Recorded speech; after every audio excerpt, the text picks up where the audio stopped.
Sa iba pang balita, tinututukan ngayon ng Local Government Unit of Cauayan kasama ang Cauayan City Agriculture Office ang pagbuo ng asosasyon ng mga magsasakang walang sariling lupain sa lungsod ng Cauayan.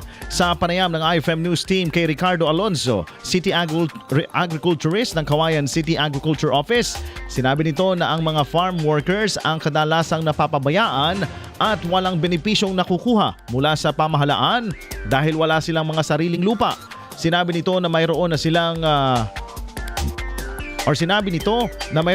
nabuong mga asosasyon mula sa Barangay Labina, Buena Suerte at Pinoma.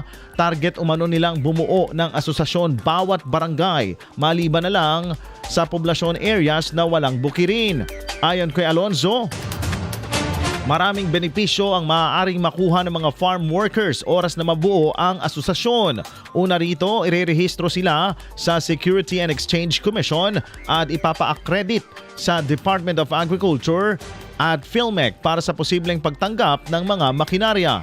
Kung sakali man na makatanggap ng makinarya, magkakaroon sila ng karagdagang kita at livelihood project maliban pa sa kanilang kita sa pagtatrabaho sa bukid.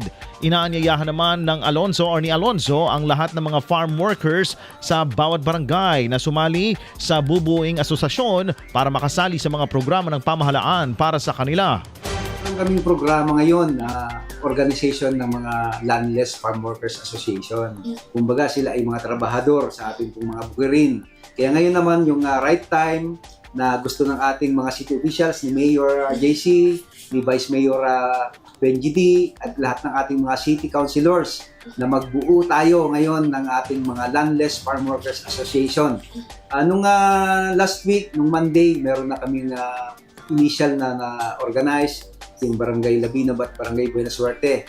At meron na naman po tayo diyan na newly organized nung Saturday na Pinoma Landless Farm Workers Association. At itong mga officers at members ay a-attend po sila sa mobilization ng ating City Council. Maraming benefits yan kasi mismong ang ating Department of Agriculture ang nagbigay ng guidelines dito, at ang gagawin po namin ay ipapa-rehistro po namin sa Securities and Exchange Commission ang lahat po ng mga Farmers Association na yan, at sasagutin po ng ating mga city officials. Nag-commit na po si Vice Mayor Benji D na sasagutin po niya ang registration sa Securities and Exchange Commission.